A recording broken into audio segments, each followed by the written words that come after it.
जो मंच पर नेतागण हैं, जिन्होंने, जैसे मैंने कहा, हमारा झंडा 20 सालों से उठाकर रखा, उस समय उठाकर रखा जब हम सबसे दुर्बल थे। देखिए, आज पंडित नेहरू जी का जन्म दिवस है। आप सबको शायद मालूम होगा कि उन्होंने अपनी किताब भारत एक खोज में भारत माता के बारे में लिखा था। उन्होंने कहा था कि ये जो नारा है, भारत माता की जय, इसमें क्या क्या है। इस नारे में किसान की जय है, मजदूर की जय है, दुकानदार की जय है, महिला की जय है, श्रमिक की जय है, सैनिक की जय है। इसमें इस देश के एक एक वासी की जय है।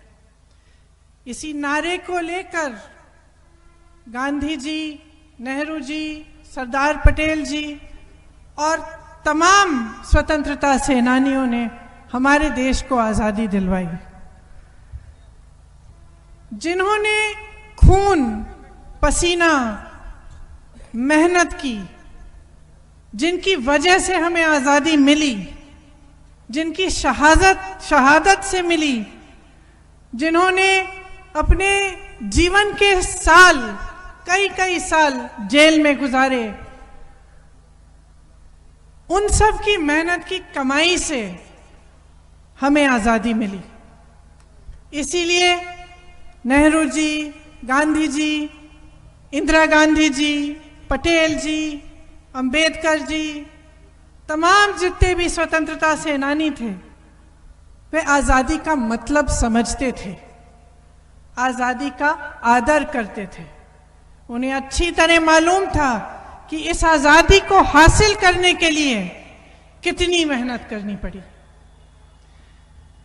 आज़ादी का मतलब ये है कि इस देश में हर जने का अधिकार है, इंसानियत के तौर पर अधिकार है, नैतिक तौर पर अधिकार है, संवैधानिक तौर पर अधिकार है, आर्थिक तौर पर अधिकार है।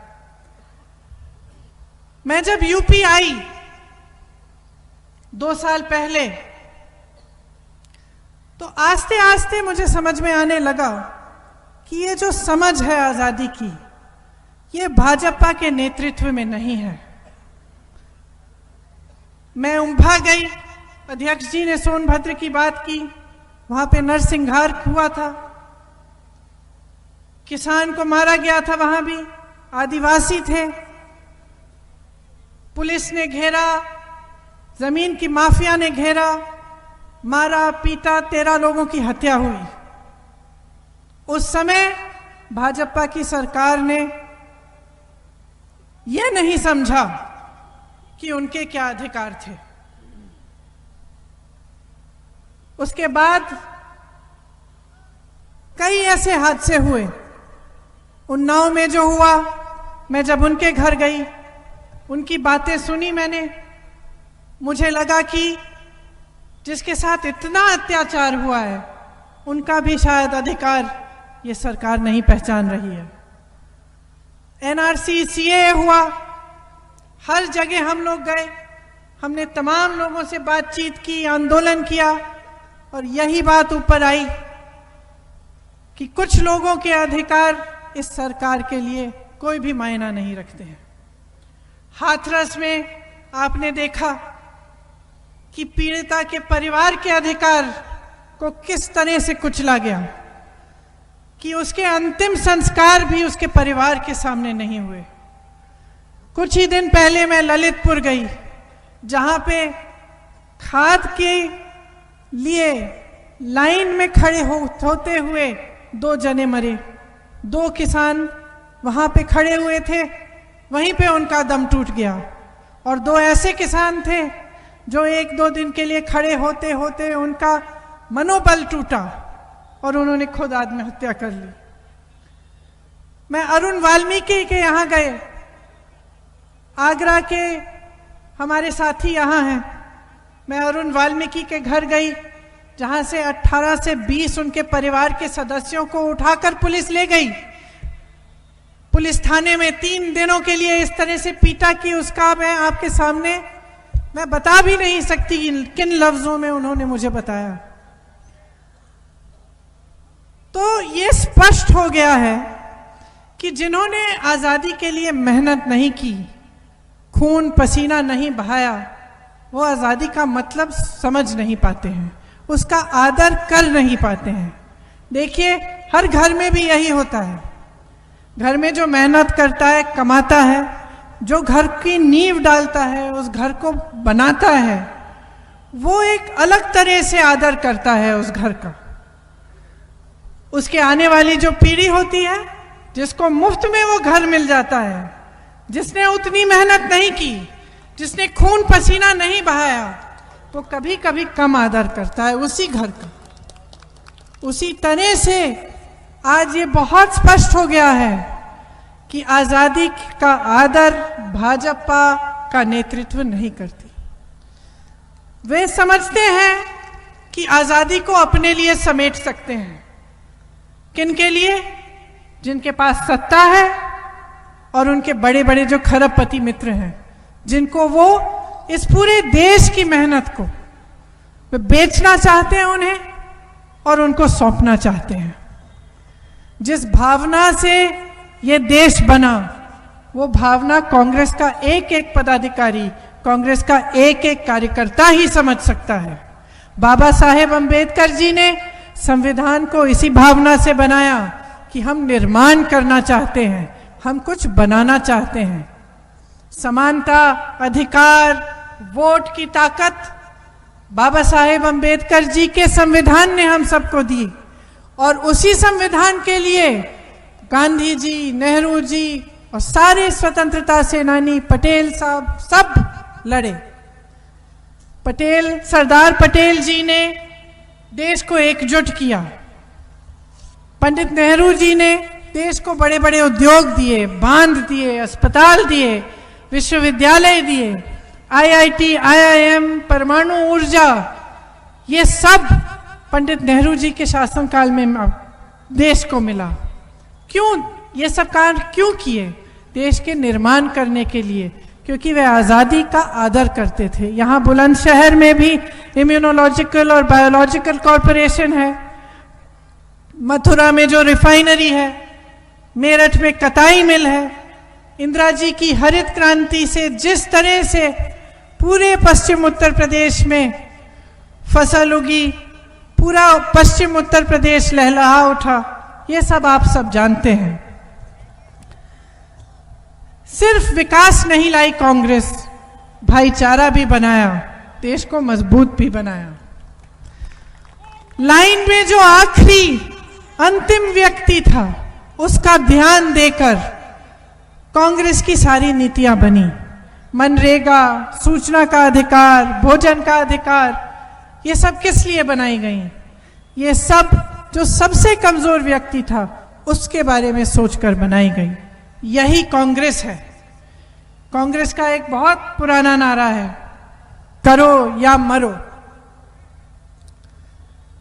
इस नारे में कायरता की कोई जगह नहीं है, स्वार्थ की कोई जगह नहीं है। अपनी निजी महत्वाकांक्षा से बड़ी देश के लिए महत्वाकांक्षा है। इस नारे में धैर्य है, त्याग है, तपस्या की भावना है। मैं आज आपके सामने मेरे कांग्रेस के प्यारे कार्यकर्तागण, नेतागण, पदाधिकारी, मैं इस नारे को दोबारा जीवित करना चाहती हूं। मैं कहना चाहती हूं कि एक बार फिर वही समय आ गया है कि या तो करो या मरो।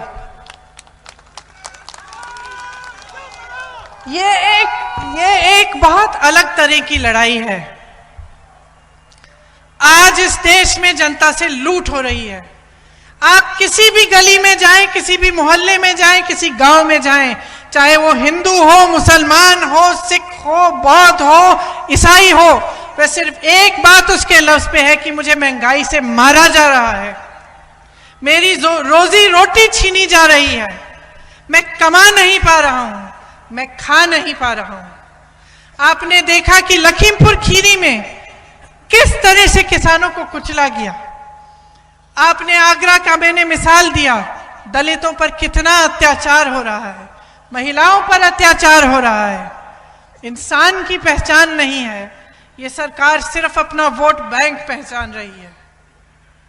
70 साल लगे पेट्रोल को 70 रुपए के दाम पर आने के लिए, और 7 सालों में 100 रुपए तक पहुंच गया है। डीजल का दाम देखिए, आपको ना गन्ने का दाम मिल रहा है, ना गेहूं का, ना धान का।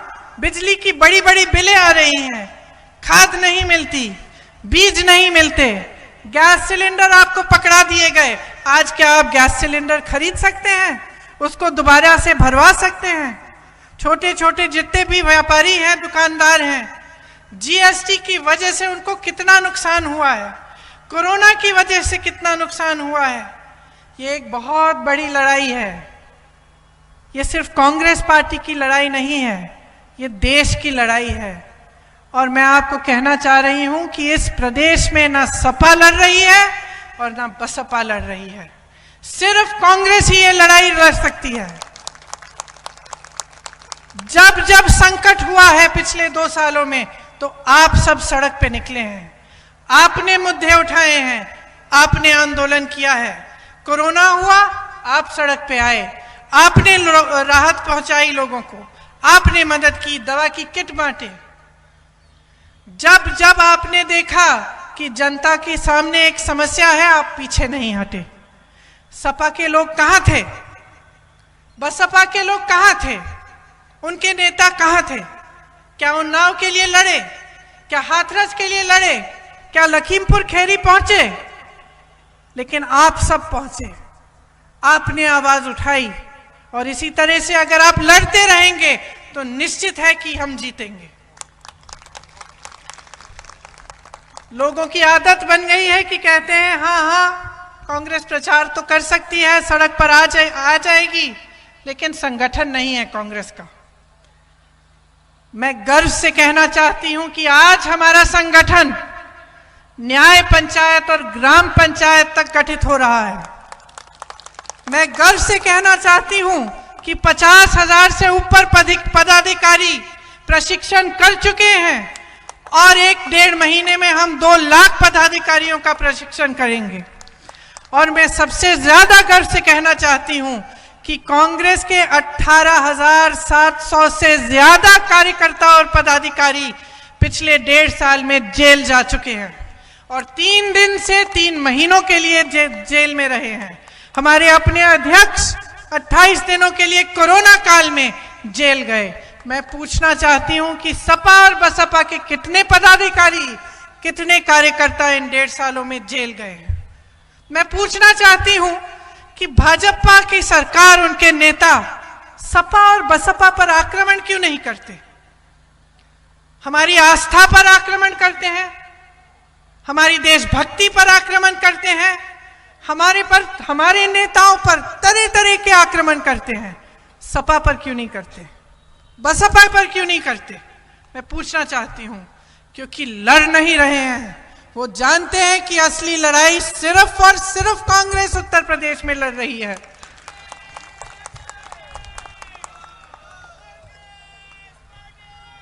जब मैं आपके बीच आई तो कई लोगों ने कहा कि कुछ भी करिए, इस बार गठबंधन मत करिए।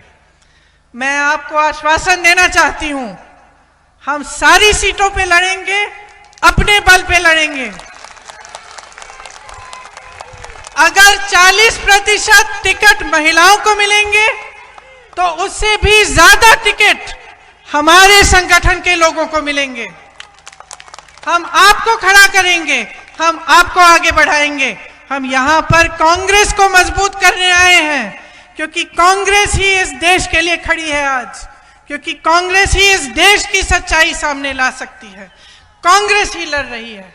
तो सबसे पहला हमारा लक्ष्य यह है कि हम अपनी पार्टी को मजबूत इसलिए करेंगे क्योंकि हमको इस प्रदेश से महंगाई मिटानी है, इस प्रदेश से अराजकता मिटानी है, हमें इस प्रदेश में लोकतंत्र दोबारा स्थापित करना है, जिसके जरिए आप सबके अधिकार मजबूत बने और जन जन का अधिकार पहचाना जाए।